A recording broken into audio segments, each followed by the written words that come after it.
श्री कृष्ण वासुदेव और देवकी की 8वीं संतान थे। देवकी कंस की बहन थी। कंस एक अत्याचारी राजा था।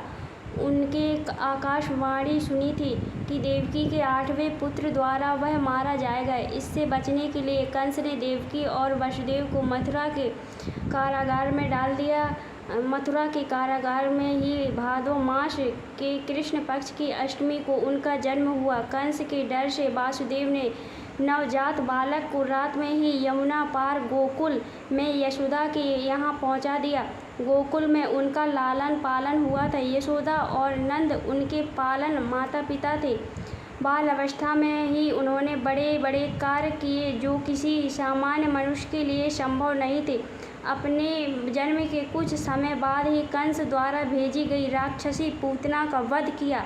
उसके बाद संकटासुर, तृणावर्त आदि राक्षस का वध किया। बाद में गोकुल छोड़कर नंदगांव आ गए। वहाँ पर भी उन्होंने कई लीलाएं की, जिसमें गोचारण लीला, गोवर्धन लीला, रासलीला आदि मुख्य है। इसके बाद मथुरा में मामा कंस का वध किया। सौराष्ट्र में द्वारका नगरी की स्थापना की और वहाँ अपना राज बसाया। पांडवों की मदद की और विभिन्न संकटों से उनकी रक्षा की। महाभारत के युद्ध में उन्होंने अर्जुन के सारथी की भूमिका निभाई और रण क्षेत्र में ही उन्हें उपदेश दिया। 124 वर्षों के जीवन काल के बाद उन्होंने अपनी लीला समाप्त की। उनके अवतार समापित के तुरंत बाद परीक्षित के राज्य का कालखंड आता है।